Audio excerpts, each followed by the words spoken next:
ശമീകമുനിയുടെ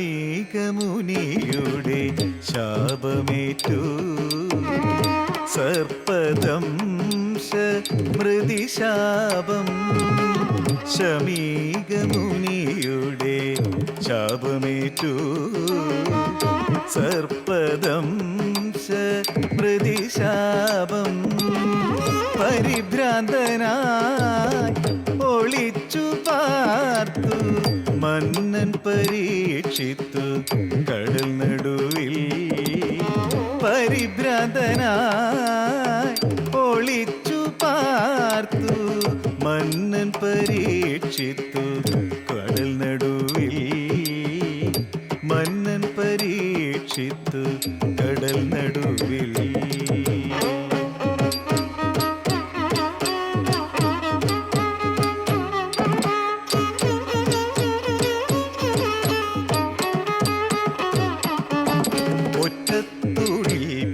കൊട്ടാരത്തിലെത്തില്ല സർപ്പങ്ങളെന്നു കരുതി.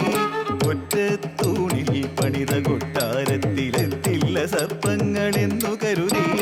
രാജാവിരുന്നതു കണ്ടു തക്ഷകൻ വേഷം മാറി പുഴുവായി. രാജാവിരുന്നതു കണ്ടു തക്ഷകൻ വേഷം മാറി പുഴുവായി. വേഷം മാറി പുഴുവായി.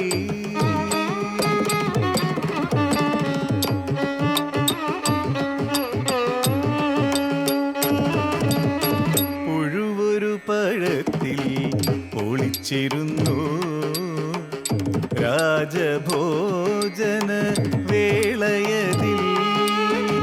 പുഴുവൊരു പഴത്തിൽ ഒളിച്ചിരുന്നു രാജഭോജന വേളയതിൽ. ഭക്ഷണ സമയം ഫലത്തിലിരിക്കും പുഴുവോ സാക്ഷാൽ തക്ഷകനായി. ഭക്ഷണ സമയം ഫലത്തിലിരിക്കും പുഴുവോ സാക്ഷാൽ തക്ഷകനായി.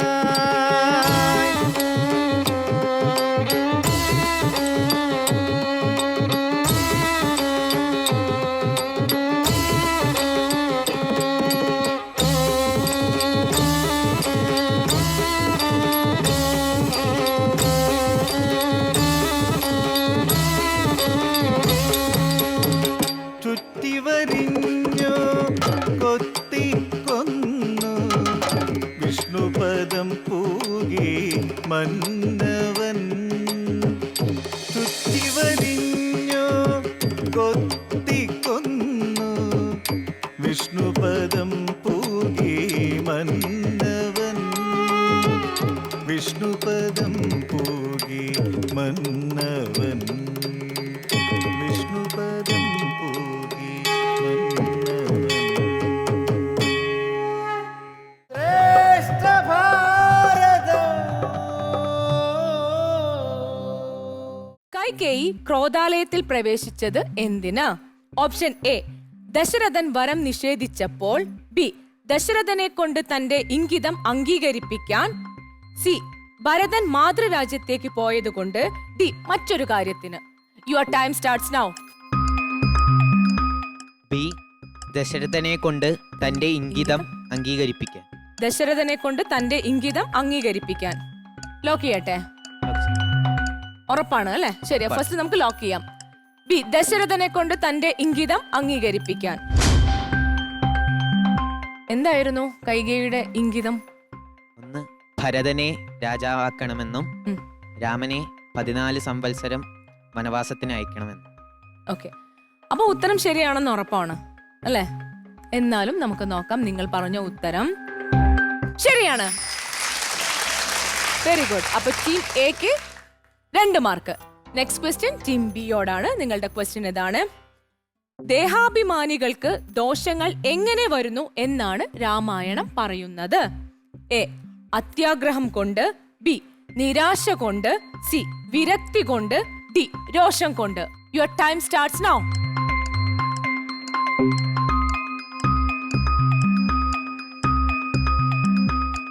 എങ്ങനെയായിരിക്കും അവർക്ക് ദോഷങ്ങൾ വരാ? എന്താണ് നമുക്ക് രാമായണം പഠിപ്പിച്ചു തരുന്നത്? പെട്ടെന്ന് പറയൂ. 20, 19, നിങ്ങൾക്ക് 30 സെക്കൻഡ്സേ ഉള്ളൂ. ഇപ്പൊ 16 ആയി, 15 ആയി, 14 ആയി, 12. എ അത്യാഗ്രഹം കൊണ്ട്. എ അത്യാഗ്രഹം കൊണ്ട്. ലോക്ക് ചെയ്യാമോ? ആ ഓക്കെ, ലോക്ക് ചെയ്യാണ്. എ അത്യാഗ്രഹം കൊണ്ട്. നമുക്ക് ഉത്തരത്തിലേക്ക് പോവാം. അപ്പോ ഉത്തരം തെറ്റാണ്. അതേ ക്വസ്റ്റ്യൻ നമ്മൾ എക്ക് കൈമാറുകയാണ്. എയോടാണ് ആ ക്വസ്റ്റ്യൻ. ദേഹാഭിമാനികൾക്ക് ദോഷങ്ങൾ എങ്ങനെ വരുന്നു എന്നാണ് രാമായണം പറയുന്നത്. ബി നിരാശ കൊണ്ട്, സി വിരക്തി കൊണ്ട്, ഡി രോഷം കൊണ്ട്.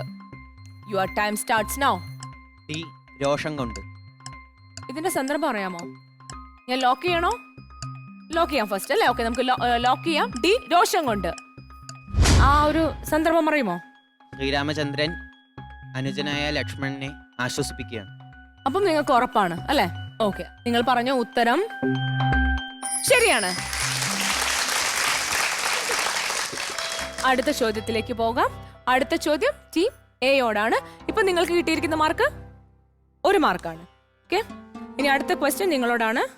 ദശരഥന്റെ ശവസംസ്കാരത്തിനു ശേഷം അയോധ്യയുടെ രാജാധികാരം ഏറ്റെടുക്കാൻ വസിഷ്ഠാദികൾ ആവശ്യപ്പെടുമ്പോൾ ഭരതന്റെ പ്രതികരണം എന്തായിരുന്നു? ഓപ്ഷൻ എ സന്തോഷത്തോടെ അതിനു സന്നദ്ധനായി, ബി മറ്റൊരു ദിവസത്തേക്ക് മാറ്റിവെക്കാൻ ആവശ്യപ്പെട്ടു, സി രാമനെ വനത്തിൽ നിന്ന് കൊണ്ടുവന്നിട്ട് താൻ വനവാസം ചെയ്യാമെന്ന് പറഞ്ഞു, ഡി കൈകേയിയുടെ അനുജ്ഞ തേടി. Your time starts now. C രാമനെ വനത്തിൽ നിന്ന് കൊണ്ടുവന്നിട്ട് ഞാൻ വനവാസം ചെയ്യാമെന്ന് പറഞ്ഞു. ഓക്കെ, ഞാൻ ലോക്ക് ചെയ്യുന്നു. സി രാമനെ വനത്തിൽ നിന്ന് കൊണ്ടുവന്നിട്ട് താൻ വനവാസം ചെയ്യാമെന്ന് പറഞ്ഞു.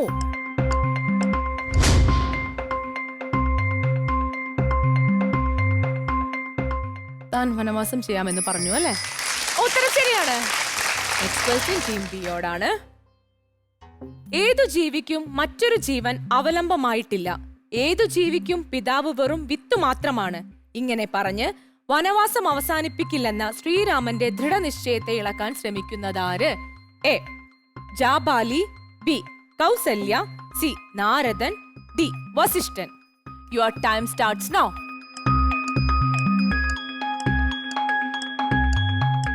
ഓപ്ഷൻ ഉണ്ട് കേട്ടോ, മുത്തശ്ശിയോട് ചോദിക്കാം എന്നുള്ള ഓപ്ഷൻ ഉണ്ട്. നിങ്ങൾ ഇതുവരെ എടുത്തിട്ടില്ല. നിങ്ങളുടെ ടൈം പോയിക്കൊണ്ടിരിക്കണ്ടോ? 20 ആയി. D Vasishthan. D Vasishthan. Okay, ഞാൻ ലോക്ക് ചെയ്യാണ്. ഡി വസിഷ്ഠൻ. നമുക്ക് ഉത്തരത്തിലേക്ക് പോവാം. നിങ്ങൾ പറഞ്ഞ ഉത്തരം ശരിയാണെന്ന് വിശ്വസിക്കുന്നുണ്ടോ? വിശ്വസിക്കുന്നുണ്ട്. വിശ്വസിക്കുന്നുണ്ട് നിങ്ങൾ പറഞ്ഞ ഉത്തരം ശരിയാണെന്ന്. എന്തായാലും നിങ്ങൾ പറഞ്ഞ ഉത്തരം നമുക്ക് ശരിയാണോ എന്ന് നോക്കാം. നിങ്ങൾ പറഞ്ഞ ഉത്തരം തെറ്റാണ്. ഈ ക്വസ്റ്റ്യൻ നമ്മൾ ടീം എക്ക് കൈമാറുകയാണ്. നിങ്ങളുടെ ക്വസ്റ്റ്യൻ ഇതാണ്. ഏതു ജീവിക്കും മറ്റൊരു ജീവൻ അവലംബമായിട്ടില്ല, ഏതു ജീവിക്കും പിതാവ് വെറും വിത്ത് മാത്രമാണ്. ഇങ്ങനെ പറഞ്ഞ് വനവാസം അവസാനിപ്പിക്കില്ലെന്ന ശ്രീരാമന്റെ ദൃഢനിശ്ചയത്തെ ഇളക്കാൻ ശ്രമിക്കുന്നതാര്? A Jabali, B Kausalya, C നാരദൻ. Your time starts now. A Jabali. A Jabali. Okay, നമുക്ക് ലോക്ക് ചെയ്യാം. എ ജാബാലി. നിങ്ങൾക്ക് എല്ലാത്തിലും ഭയങ്കര ഉറപ്പായിട്ടാണ് നിൽക്കണത് അല്ലെ? എന്തായാലും നിങ്ങൾ പറഞ്ഞ ഉത്തരം ശരിയാണ്. ടീം എക്ക് വീണ്ടും 1 മാർക്ക്. അടുത്ത ക്വസ്റ്റ്യൻ ടീം എയോടാണ്. ക്വസ്റ്റ്യൻ ഇതാണ്. വനവാസം പൂർത്തിയാക്കി രാമൻ വരുന്നതുവരെ താൻ എങ്ങനെ കഴിയുമെന്നാണ് ഭരതൻ പറയുന്നത്? ഓപ്ഷൻ എ പ്രജാക്ഷേമം കരുതി രാജ്യഭരണം നടത്തും, ബി പശുക്കളെ മേച്ചു നടക്കും, സി അയോധ്യയിൽ മൗനം ആചരിച്ച് ജീവിക്കും, ഡി ജടാവൽക്കലങ്ങൾ ധരിച്ച് അയോധ്യക്ക് പുറത്ത് ജീവിക്കും. Your time starts now. പെട്ടെന്ന് പറയണം. എത്രയും നേരം പെട്ടെന്ന് പറഞ്ഞിട്ടുണ്ട്. ഡി ജടാവൽക്കരങ്ങൾ ധരിച്ച് അയോധ്യയ്ക്ക് പുറത്ത് ജീവിക്കും. ഡി ജടാവൽക്കലങ്ങൾ ധരിച്ച് അയോധ്യക്ക് പുറത്ത് ജീവിക്കും. നമ്മൾ ലോക്ക് ചെയ്യുന്നു. നമ്മൾ ഉത്തരത്തിലേക്ക് പോയിരിക്കുകയാണ്. പറഞ്ഞ ഉത്തരം ശരിയാണെന്ന് ഉറപ്പാണോ? ശരിയാണ്. ഓക്കെ, അപ്പം നിങ്ങൾക്ക് വീണ്ടും 2 മാർക്ക്. നെക്സ്റ്റ് ക്വസ്റ്റ്യൻ ടീം ബിയോടാണ്. ക്വസ്റ്റ്യൻ ഇതാണ്. നിങ്ങളെ ചൊല്ലി ഞാൻ ചെയ്യുന്ന പാപങ്ങൾ നിങ്ങൾ കൂടെ പകുത്തൊട്ടു വാങ്ങിയിടുമോ? വാത്മീകിയുടെ പൂർവാശ്രമത്തിലെ കാട്ടാളന്റെ ഈ ചോദ്യത്തിന് ഭാര്യാദികളുടെ ഉത്തരം എന്തായിരുന്നു? എ പകുത്തെടുക്കും, ബി സ്വന്തം പാപഫലം സ്വയം അനുഭവിക്കണം, സി കാട്ടാളന് പാപമേശില്ല, ഡി പൂർണ്ണമായും ഏറ്റെടുക്കും. Your time starts now. Option B സ്വന്തം പാപഫലം സ്വയം അനുഭവിക്കണം. ഓപ്ഷൻ ബി സ്വന്തം പാപഫലം സ്വയം അനുഭവിക്കണം അല്ലേ? നമുക്ക് ലോക്ക് ചെയ്യാം. സന്ദർഭം ഏതാണെന്നറിയോ? വാൽമീകി ഒരു കൊള്ളക്കാരനായിരുന്ന സമയത്ത് ഭാര്യയുടെ അടുത്ത് ചോദിക്കുമ്പോൾ തിരിച്ചു പറയുന്ന മറുപടിയാണ്. നമുക്ക് ഉത്തരത്തിലേക്ക് പോവാം. അപ്പൊ നിങ്ങൾക്ക് ഉറപ്പായി നിങ്ങൾ പറഞ്ഞ ഉത്തരം ശരിയാണ്. ശ്രേഷ്ഠ ഭാരതം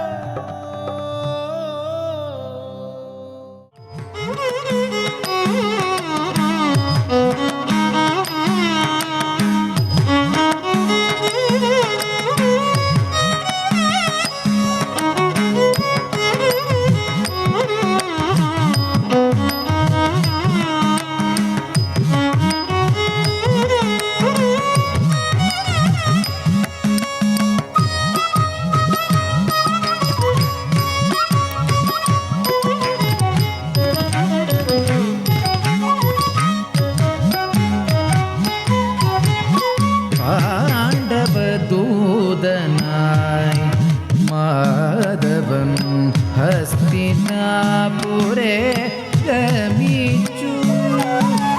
പാണ്ഡവദൂതനായി മാധവൻ ഹസ്തിനാപുരേ ഗമിച്ചു.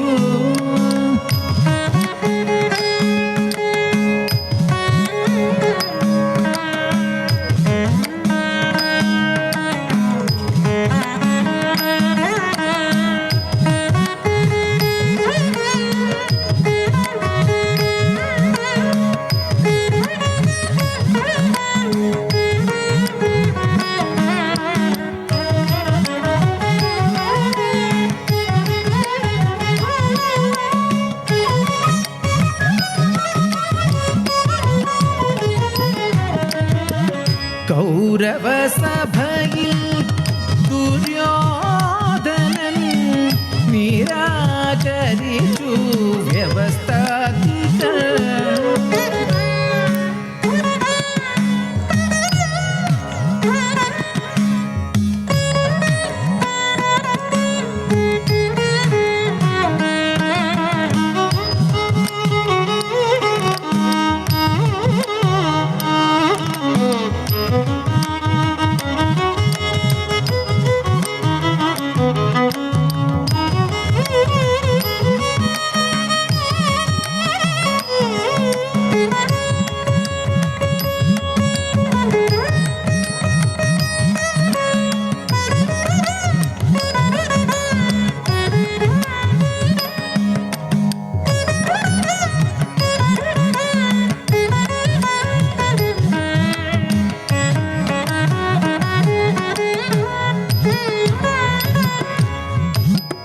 അടുത്തു മാധവനെ കൗരവർ,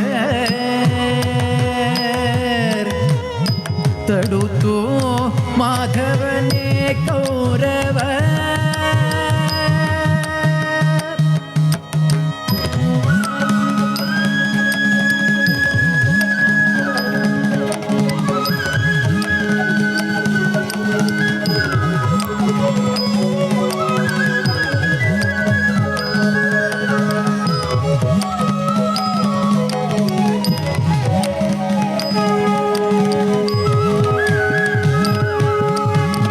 ഭയന്നു വിശ്വരൂപം കണ്ടത്,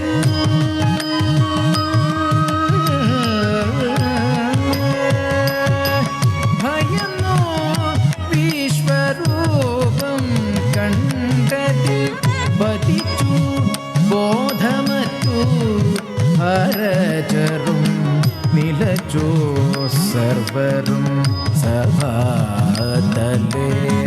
പതിച്ചു ബോധമറ്റു ഹരചരും നിലച്ചോ സർവരും സഭാതലേ.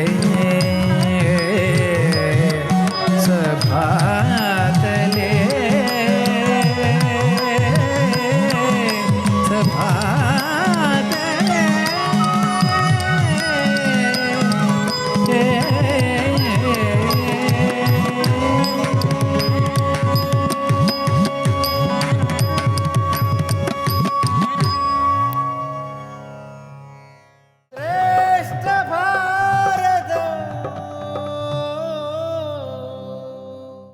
മറുവാദ മത്സരത്തിലേക്ക് രണ്ട് ടീമുകൾക്കും സ്വാഗതം.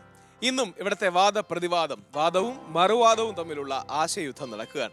നാട്ടിൽ നിന്നാട്ടിക്കളകിലുമാമൊരു വാട്ടം വരാതെ വധിച്ചിടുകിലുമാ. മാനവകുലത്തിന് വളരെയധികം ദോഷകരമുണ്ടാക്കുന്ന ഒരു സ്വഭാവ രീതിയാണ് ഏഷണി.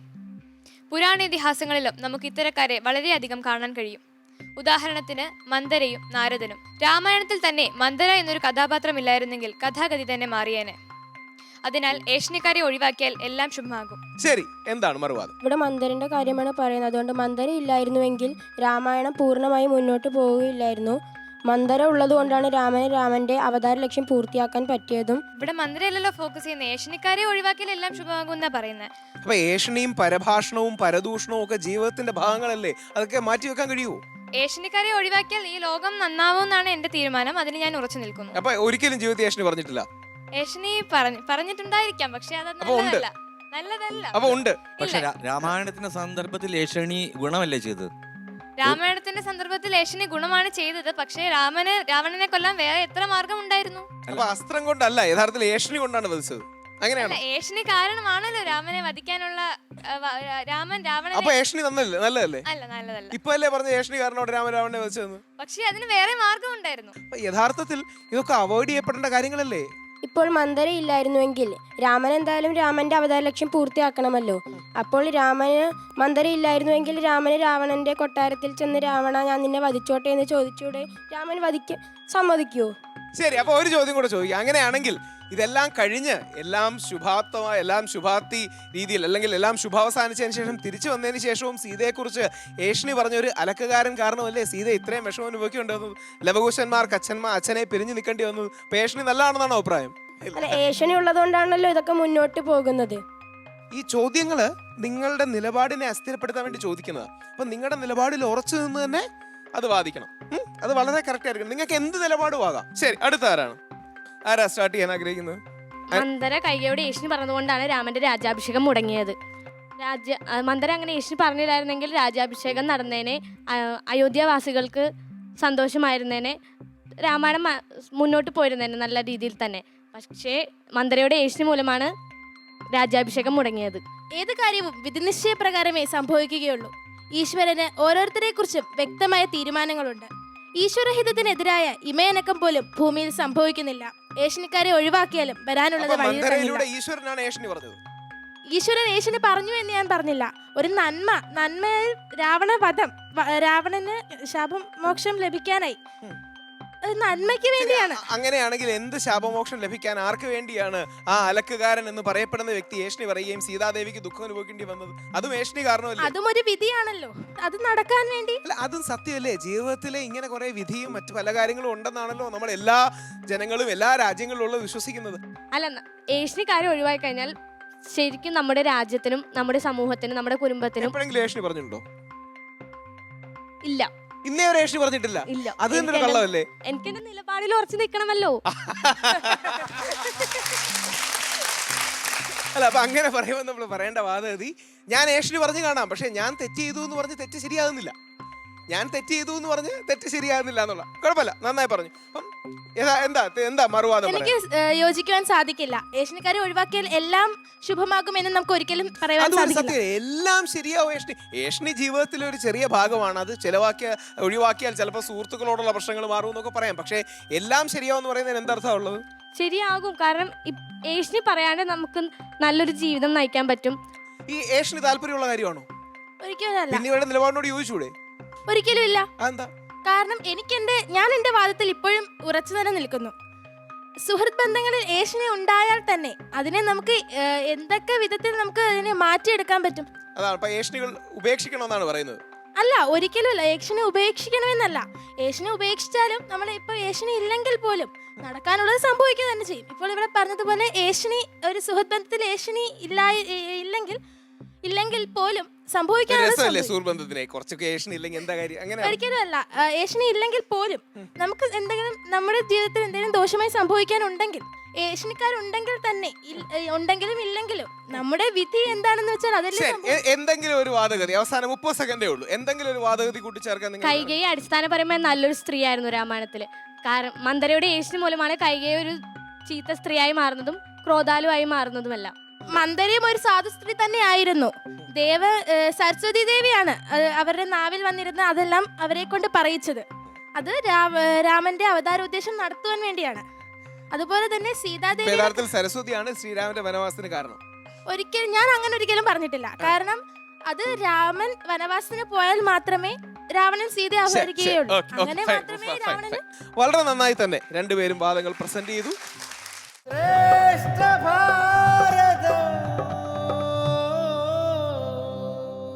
MGM model school Varkala.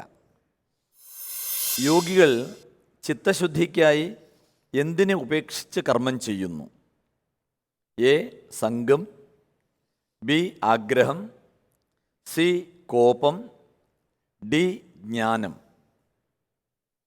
നിങ്ങളുടെ സമയം ആരംഭിക്കുന്നു. സമയമുണ്ട്, ആലോചിച്ചിട്ടൊക്കെ പറഞ്ഞാൽ മതി. നന്നായി ഡിസ്കസ് ചെയ്തൊരു ഉത്തരത്തിൽ എത്തിയാൽ മതി. 20 സെക്കൻഡ്സ്, 15 സെക്കൻഡ്സ്. ആര് പറഞ്ഞോളൂ. പറയുമെന്നുള്ള ചർച്ചയിലാണ്. സംഘം. എ സംഘം ലോക്ക് ചെയ്യാം. എ സംഘം ലോക്ക് ചെയ്യാം. ശരിയാണോ തെറ്റാണോ നോക്കാം.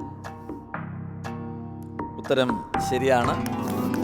അപ്പോൾ രണ്ടുപേരും അതെ. നല്ല തുടക്കത്തിലാണ്. അടുത്ത ചോദ്യം വീണ്ടും അമൃത വിദ്യാലയ. യോഗാചാര്യനായ കൃഷ്ണന്റെ അഭിപ്രായത്തിൽ എന്താണ് യോഗം?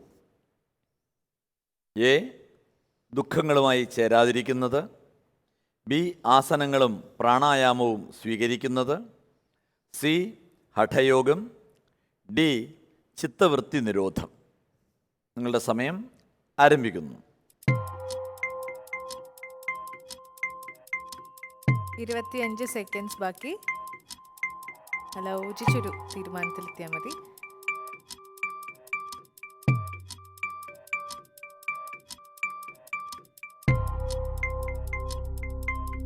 10 സെക്കൻഡ്സ് ബാക്കി. ഇനി വേഗാവാം അല്ലേ? ആ പറഞ്ഞോളൂ. 5 mic mic seconds. Mic.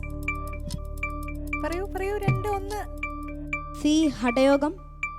C ഹഠയോഗം lock ചെയ്യട്ടെ. സി ഹഠയോഗം ലോക്ക് ചെയ്യാം. ഉത്തരം ശരിയാണോ തെറ്റാണോ നോക്കാം. ഉത്തരം തെറ്റാണ്. നമുക്ക് ചോദ്യം MGM മോഡൽ സ്കൂൾ വർക്കല. അറിയണമെങ്കിൽ പറഞ്ഞോളൂ. ഡി ചിത്തവൃത്തി നിരോധം. ഡി ചിത്തവൃത്തി നിരോധം ലോക്ക് ചെയ്യട്ടെ. ശരി, ലോക്ക് ചെയ്യാം. ചിത്തവൃത്തി നിരോധം. ഉത്തരം ശരിയാണോ തെറ്റാണോ നോക്കാം. ഉത്തരം തെറ്റാണ്. ക്വിസ് മാസ്റ്റർക്കാണ് പോയിന്റ്. ഓപ്ഷൻ എ ദുഃഖങ്ങളുമായി ചേരാതിരിക്കുക, ഇതാണ് ശരി ഉത്തരം. എന്തായാലും ക്വിസ് മാസ്റ്റർക്ക് Point. മാർക്ക് കിട്ടിയിട്ടുണ്ട്. അതെ. ഇനി നിങ്ങൾക്കുള്ള ചോദ്യം, ഇതിപ്പോൾ നിങ്ങൾക്ക് പാസ് ചെയ്ത് കിട്ടിയതല്ലേ, നിങ്ങൾക്കുള്ള ചോദ്യം നമുക്ക് നോക്കാം. സർവ വേദങ്ങളിലും നിറഞ്ഞു നിൽക്കുന്ന ഭഗവാന്റെ രൂപം. ഓപ്ഷൻ എ മന്ത്രം, ബി മഹാവാക്യങ്ങൾ, സി ഛന്ദസ്സുകൾ, ഡി പ്രണവം. സമയം ആരംഭിക്കുന്നു. ആര് പറയും? ഇതിന് മുമ്പത്തെ ഞാൻ പറഞ്ഞില്ല, ഇത് നീ പറയുന്നൊക്കെ. ഈ പ്രണവം. ഡി പ്രണവം ലോക്ക് ചെയ്യട്ടെ. ഉറപ്പിച്ചു? ശരി, ഡി പ്രണവം ലോക്ക് ചെയ്യാം. ശരിയാണോ തെറ്റാണോ നോക്കാം. ഉത്തരം ഉത്തരം ശരിയാണ്. അപ്പോൾ MGM മോഡൽ സ്കൂളിന് വീണ്ടും മാർക്ക് ലഭിച്ചിട്ടുണ്ട്. അതെ. ഇനി നമുക്ക് അടുത്ത ചോദ്യം അമൃത. പരമപുരുഷനെ ഗീത 8-ാം അധ്യായം ആരോട് ഉപമിച്ചിരിക്കുന്നു? പരമപുരുഷനെ ഗീത 8-ാം അധ്യായം ആരോട് ഉപമിച്ചിരിക്കുന്നു?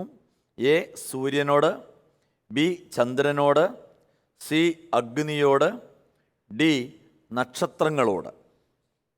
സമയം ആരംഭിക്കുന്നു. 30 സെക്കൻഡ്സ് ഉണ്ട്, പക്ഷെ ലാസ്റ്റത്തെ ഒരു സെക്കൻഡ് വരെ താമസിക്കണ്ടല്ലേ? അറിയണമെങ്കിൽ വേഗം പറയുന്നതായിരിക്കും നല്ലത്. 20 സെക്കൻഡ്സ് ബാക്കി.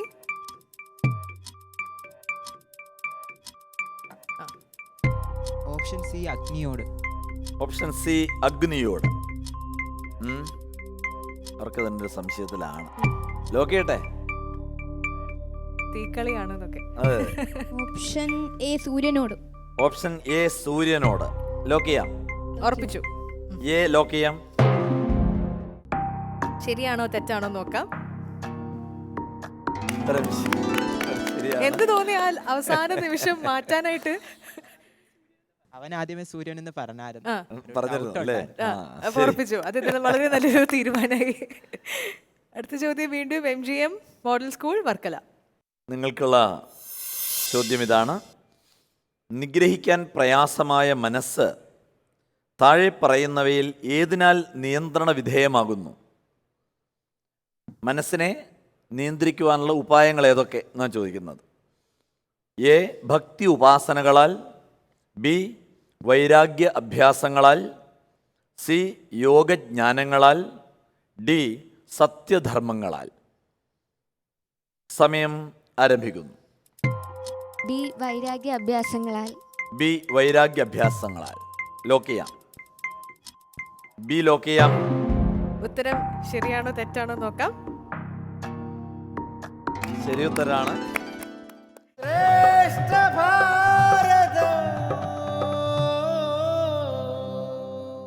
ആലാപന അർത്ഥവ്യാഖ്യാന മത്സരം. നിങ്ങളുടെ കാവ്യം സ്ക്രീനിൽ.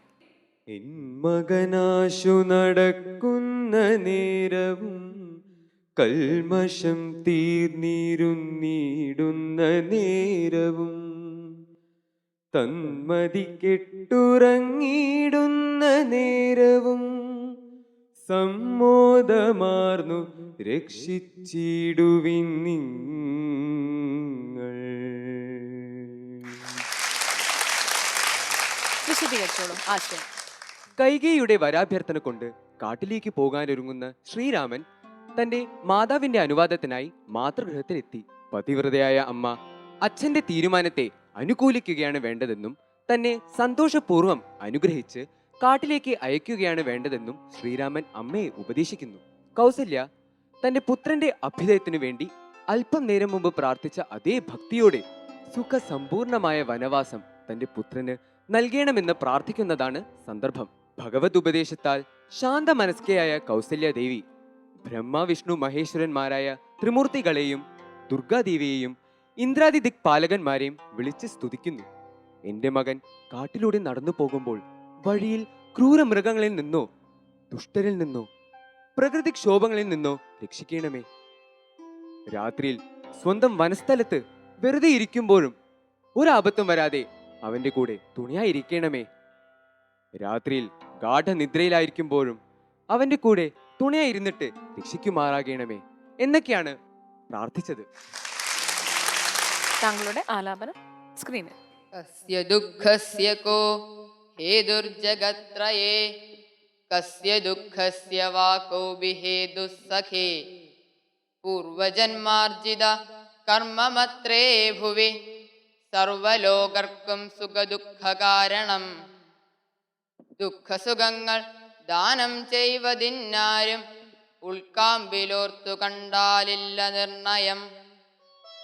ആശയം വിശദീകരിച്ചോളൂ. ശൃംഗിവേരപുരം എന്ന നിഷാദ രാജാവിൻ്റെ രാജ്യത്തിലെത്തുമ്പോൾ തൻ്റെ വയസ്യനായ ഗുഹൻ തനിക്ക് വേണ്ടി പുൽമെത്തകൾ നിർമ്മിച്ച് അതിൽ അങ്ങയോട് ശയിച്ചോളാൻ പറയും. ആദ്യം തൻ്റെ രാജ്യം അങ്ങ് ഭരിച്ചോളൂ എന്ന് പറയുമ്പോൾ അച്ഛൻ്റെ വാക്ക് അങ്ങനെയല്ല, സന്യാസിയായി ജീവിക്കാനാണ് അച്ഛൻ പറഞ്ഞിരിക്കുന്നത്, സന്യാസ ജീവിതം നയിക്കാനാണ് പറഞ്ഞിരിക്കുന്നതെന്ന് പറഞ്ഞപ്പോൾ അങ്ങനെ ആവട്ടെ എങ്കിൽ അങ്ങയുടെ ഇഷ്ടം നടക്കട്ടെ എന്ന് പറഞ്ഞ് അദ്ദേഹം ശ്രീരാമദേവൻ കാട്ടിൽ വെറും ഒരു മരത്തണലിൽ ഒരു പുൽമത്തയിൽ കിടക്കുമ്പോൾ ഗുഹൻ സങ്കടപ്പെടുകയാണ്.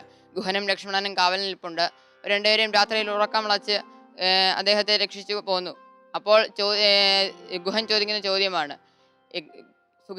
അദ്ദേഹം ആസ്വദിച്ച് പട്ടുമത്തയിൽ കിടന്നുറങ്ങേണ്ട ശ്രീരാമൻ കാട്ടിൽ ഇതിൽ കിടക്കുന്നത് കാണുമ്പോൾ അദ്ദേഹത്തിന് സങ്കടം തോന്നി ചോദിക്കുകയാണ്. ഇതിനൊക്കെ കാരണക്കാരായവരെ അദ്ദേഹം ശപിക്കുന്ന പോലെ വാക്കുകൾ പ്രചരിപ്പിക്കുകയാണ്. അപ്പോൾ ലക്ഷ്മണൻ പറയുന്ന വാക്കുകളാണിവ. ആരുടെ ദുഃഖത്തിന് ആരാണ് കാരണക്കാരൻ? ആരുടെയും ദുഃഖത്തിന് ആരും കാരണക്കാരല്ല. അതൊക്കെ പൂർവ്വജന്മാർജിതമാണ്.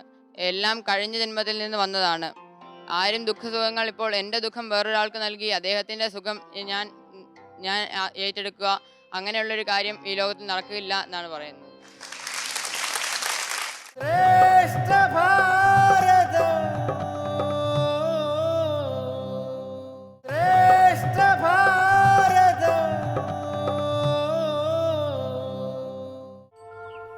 അന്നാദ്യമായി ഞാൻ അലറിക്കരഞ്ഞു, ആവിട്ടു നിലവിളിച്ചു.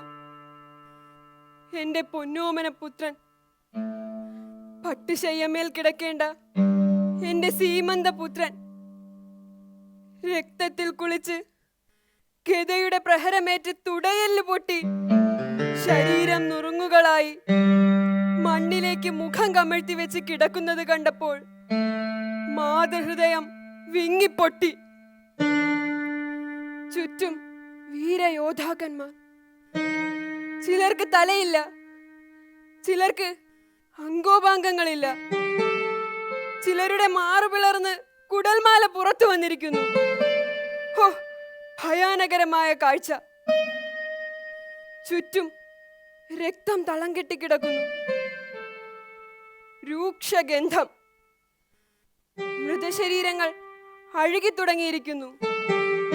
അപ്പോൾ രണഭൂമിയിൽ നിന്നും തന്റെ പ്രിയതമന്മാർക്ക് ജീവന്റെ തുടിപ്പുണ്ടോ എന്നുള്ള അന്വേഷണത്തിൽ വിധവയായ യോദ്ധാക്കളുടെ ഭാര്യമാരുടെ രോദനങ്ങൾ, ഒപ്പം കൂമന്റെ മൂളലും കുറുനരികളുടെ ഒച്ചയിടലും. രഥചക്രത്തിനു മുകളിൽ മികവാർന്ന തേജസ്സോടെ മരിച്ചിട്ടും മരിക്കാത്തവനെ പോലെ പിഞ്ചോമനയായ അഭിമന്യു. ഹേ കൃഷ്ണ, നിനക്ക് ഇതെങ്കിലും ഒഴിവാക്കാമായിരുന്നില്ലേ? ഞാനിതാ നിന്നെ ശപിക്കുന്നു. 36 കൊല്ലത്തിനകം നിന്റെ കുലവും ഇതുപോലെ തമ്മിൽ തല്ലി കലഹിച്ച് നശിച്ച് നാമാവശേഷമാകട്ടെ. അന്ന് അങ്ങനെ തോന്നി. മക്കളുടെയും മരുമക്കളുടെയും പിഞ്ചോമനകളുടെയും ഗുരുക്കന്മാരുടെയും എല്ലാം ചേതനയേറ്റ ശവശരീരങ്ങൾ കണ്ടപ്പോൾ മാതൃഹൃദയത്തിന്റെ വിങ്ങൽ ശാപവചസ്സുകളായി മാറി. ഒരു സ്ത്രീക്ക് അകത്തളങ്ങളിലിരുന്ന് കരയാനല്ലാതെ മറ്റെന്തിന് സാധിക്കും? പക്ഷേ ഞാൻ കരഞ്ഞില്ല, പ്രതിഷേധിച്ചില്ല. എന്റെ ഭർത്താവായി വരുന്നത് ഒരു അന്ധനാണെന്നറിഞ്ഞപ്പോൾ ഞാൻ മന്ത്രകോടി പട്ടെടുത്തു മടക്കി എന്റെ കണ്ണുകളിൽ കെട്ടി സുഖഭോഗങ്ങളുടെ വേരറുത്തു.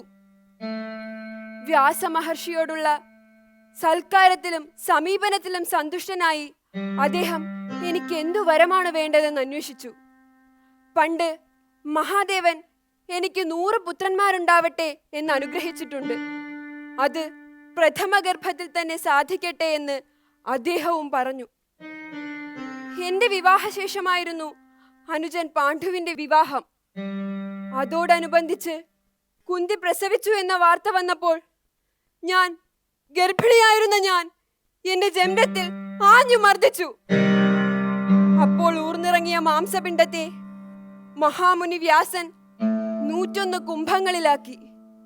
അങ്ങനെ മഹാദേവന്റെ വരവും ഫലിച്ചു. എനിക്ക് 100 പുത്രന്മാരും ഒരു പുത്രിയുമുണ്ടായി.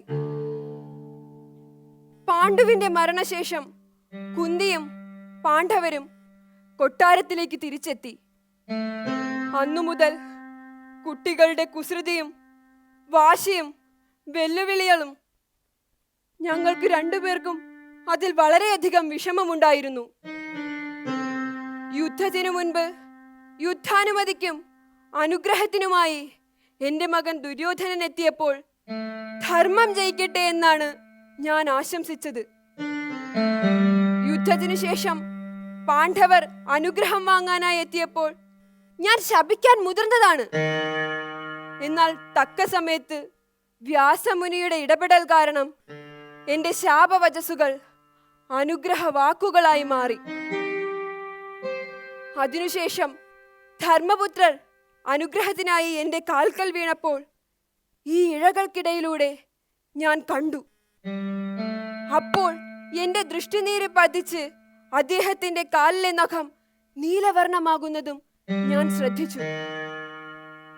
യുദ്ധത്തിനു ശേഷം പിതൃതർപ്പണ ചടങ്ങുകളെല്ലാം കഴിഞ്ഞ് ഞങ്ങൾ വനാന്തരത്തിലേക്ക് പോയി.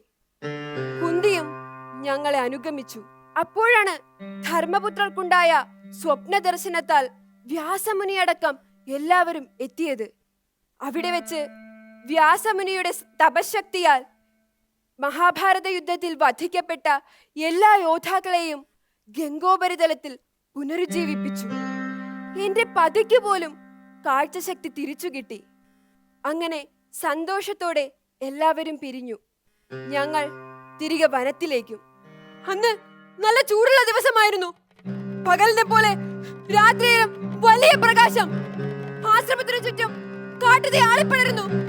അതിനു നടുവിൽ ഞാനും കുന്തിയും ധൃതരാഷ്ട്രരും. ഓ,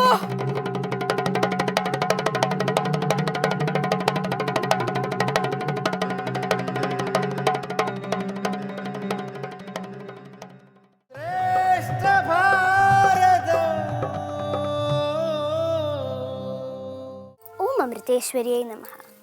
ശ്രീമദ് ഭഗവത്ഗീതയിലെ 4-ാം അധ്യായമായ ജ്ഞാനകർമ്മ സന്യാസ യോഗത്തിലെ 13-ാം ശ്ലോകം.